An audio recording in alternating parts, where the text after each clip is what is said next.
ఈ వీడియోలో individual piping అన్నది ఎలాగా స్టిచ్ చేయాలి అనేది చూపిస్తున్నాను చూడండి.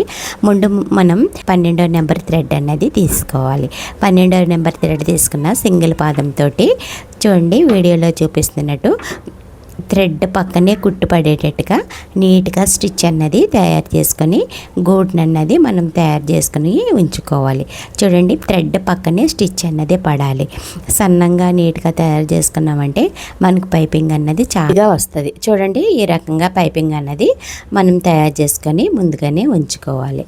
ఉంచుకున్న తర్వాత ఎక్స్ట్రా ఖర్చు అన్నది మనం కట్ చేసేసుకోవాలి. ఈ ఎక్స్ట్రా ఖర్చు అన్నది కట్ చేసేసుకున్నామంటే పైపింగ్ అన్నది నీట్గా వస్తుంది. ఈ ఎక్స్ట్రా ఖర్చు ఉన్నదంటే మనకి కొంచెం గోట్ అనేది వెడల్పు ఎక్కువ అవుతుంది. అందుకనే ఒక పావు ఖర్చు ఉంచుకొని ఎక్స్ట్రా ఖర్చు అన్నది కట్ చేసేసుకోవాలి. చూసారా ఇలా కట్ చేసుకున్న తర్వాత మనం ముందుగా తయారు చేసుకున్న బ్లౌజ్ మీద మనం ఈ తయారు చేసుకున్న పైపింగ్ని పెట్టి చూడండి పాదం పక్కనే పెట్టుకుంటూ లూజ్ వదులుతున్నాను. చూడండి థ్రెడ్ అన్నది టైట్గా లాగకూడదు. ఎందుకంటే థ్రెడ్ ఎంత మనం క్రాస్ చేసినా టైట్ లాగేటప్పటికి మునగ అన్నది వస్తుంది. అందుకే టైట్ లాగకుండా ఒక పక్కన కూడా లైట్ లూజ్ అన్నది వదులుతున్నాను. చేతితోటి జాకెట్ అన్నది ఎలా రౌండ్ తిప్పుతున్నాను చూడండి. ఈ రకంగా కుట్టామంటే బ్లౌజ్కి గోటుకి అన్నది ఎక్కడ మునగ లాగకుండా బిగితి లేకుండా నీట్గా రౌండ్ షేప్ అన్నది చాలా పర్ఫెక్ట్గా తిరుగుతుంది. చూసారా ఈ రకంగా స్టిచ్చింగ్ అనేది చేసుకోవాలి. ఒక పక్క నుంచి థ్రెడ్ని లూజ్ వదులుకోవాలి, ఒక పక్క నుంచి క్లాత్ని అనేది అడ్జస్ట్ చేసుకుంటూ జరుపుకోవాలి. కుట్టేటప్పుడు చూడండి క్లాత్ అంతా మిషన్ మీదే ఉండాలి, కింద మట్టికి పడకూడదు. ఈ రకంగా కుట్టిన తర్వాత మనం లైనింగ్ని క్రాస్లో తయారు చేసుకోవాలి. క్రాస్లో తయారు చేసుకొని ముందుగా పెట్టుకున్న మనం గోటు మీద చూడండి ఈ లైనింగ్ క్లాత్ పెట్టుకొని ఆ థ్రెడ్ పక్కనే పడేటట్టుగా కుట్టు అనేది పడేలాగా చూడాలి. మనకి ఆటోమేటిక్గా తెలిసిపోద్ది. ఎందుకంటే థ్రెడ్ కొట్టు కొంచెం ఎత్తుగా ఉంటుంది కదా, అందుకని కుట్టు అన్నది మనకి థ్రెడ్ పక్కనే ఆటోమేటిక్గా పడుతుంది. ఇది కూడా గోటుని కూడా వేసేటప్పుడు కాటన్ క్లాత్ని కూడా కొంచెం లైట్గా లూజ్ అన్నది లాగాలి. ఎందుకంటే రౌండ్లో లూజ్ లాగకపోతే కొంచెం బిగలాగినట్టు ఉంటుంది. ఈ రౌండ్లో లూజ్ అన్నది వదిలేమనుకో మనకి గోటు ఫినిషింగ్ అన్నది చాలా నీట్గా వస్తుంది. చూడండి ఈ రకంగా అన్నది స్టిచ్ చేసుకోవాలి. స్టిచ్ చేసిన తర్వాత రౌండ్ల దగ్గర ఒక కాట్ అన్నది పెట్టుకోవాలి. ఎందుకంటే ఈ కాటు పెట్టామంటే రౌండ్ షేప్ అన్నది మనకి పర్ఫెక్ట్గా తిరుగుతుంది. చూడండి ఈ కాట్ అన్నది క్రాస్లోనే పెట్టుకొని తిప్పిన తర్వాత మనం ముందుగా తయారు చేసుకున్న గోటుని మనం హెమ్మింగ్కి మడత పెట్టుకుంటాం కదా, ఆ మాదిరి గోటు ఖర్చుకి కరెక్ట్గా ఎడ్జ్ అయ్యేలాగా ఈ పైన తయారు చేసుకున్న మొక్కని గోటు ఖర్చుకి చూడండి ఆ ఖర్చుకి కరెక్ట్గా సరిపడేలాగా ఒక పావు ఖర్చే ఉండాలి. ఎక్కువ ఉన్నా కూడా మనకు గోటు ఫినిషింగ్ అనేది నీట్గా రాలేదు. పావు ఖర్చు తేనె ఉంచుకొని కుట్టు అన్నది వేసుకుంటూ రావాలి. అది కూడా కుట్టు మొత్తం ఇలా వేసుకున్న తర్వాత మనం కుట్టుకున్నది ఖర్చు అన్నది ఎక్స్ట్రా ఉన్న ఖర్చుని జాగ్రత్తగా క్లాత్ ఖర్చు అన్నది కటింగ్ అయ్యేలాగా కటింగ్ అన్నది చేసుకోవాలి. క్లాత్ని కట్ చేసేటప్పుడు జాగ్రత్తగా కట్ చేయాలి. ఎందుకంటే డ్రైనర్స్ బిగినర్స్ను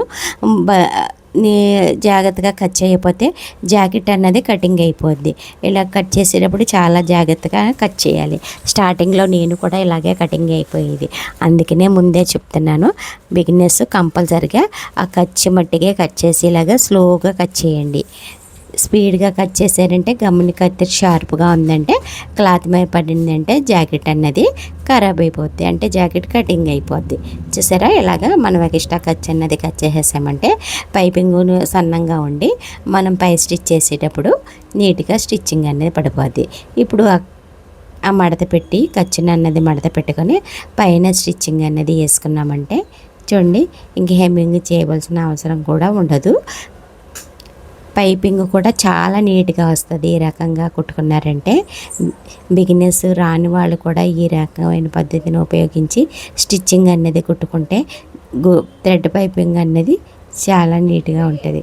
ఓకే ఫ్రెండ్స్ చూడండి ఎంత నీట్గా వస్తుందో. మనం రౌండ్ తిరిగేటప్పుడు కొంచెం క్లాత్ని అడ్జస్ట్మెంట్ చేసుకుంటూ చేతిని అటు ఇటు జరుపుకుంటూ కుడితేనే ఆ ఫినిషింగ్ అనేది వస్తుంది. చూడండి రౌండ్ వచ్చేటప్పటికి నేను చెయ్యాలన్నది ఎలా తిప్పుతున్నాను. తిప్పాలి, ఈ రకంగానే తిప్పాలి. ఓకేనా? ఓకే ఫ్రెండ్స్, అంత నీట్గా కుట్టుకుంటే మనకు పైపింగ్ లోడింగ్ అన్నది తయారవుతుంది. హ్యాండ్స్ ఎంత నీట్గా కుట్టుకున్నామంటే మన థ్రెడ్ పైపింగ్ అన్నది చాలా నీట్గా స్టిచ్ చేయొచ్చు. చూడండి, మొత్తానికి థ్రెడ్ పైపింగ్ అన్నది స్టిచ్చింగ్ అనేది కంప్లీట్ అయింది. చూసారా ఎంత నీట్గా ఉన్నది వచ్చిందో మీకు వీడియోలో చూపిస్తాను. లోన మనం పెట్టిన కచ్చ ముక్క కూడా ఫినిషింగ్ అనేది ఎంత నీట్గా తయారైందో. ఈ రకంగా కుట్టుకున్నారంటే పైపింగ్ అన్నది చాలా ఈజీగా స్టిచ్ చేయొచ్చు. బిగినర్స్ కూడా ఈ పద్ధతి ఉపయోగించి కుట్టారంటే ఎంత నీట్గా వచ్చిందో చూసారా. బిగినర్స్ కూడా చాలా ఈజీగా అన్నది స్టిచ్ చేయవచ్చు. నెక్ షేప్ కూడా రౌండ్ అన్నది ఎంత నీట్గా వచ్చిందో చూసారా. మనం సారీ జరీ అయ్యి గుచ్చుకుంటాయని మనకి కస్టమర్లు కంప్లైంట్ ఇస్తారు. ఇలా మనం ఇండివిజువల్ పైపింగ్ వేసుకొని కుట్టామంటే జరీ గుచ్చుకోవడం లాంటిది, పైపింగ్ గుచ్చుకోవడం లాంటిది ఉండదు. ఓకేనా ఫ్రెండ్స్, వీడియో నచ్చితే లైక్ చేయండి, షేర్ చేయండి, సబ్స్క్రైబ్ చేయండి, బెల్ ఐకాన్ నొక్కండి. మరిన్ని వీడియోల కోసం మన ఛానల్ ఫాలో అవ్వండి.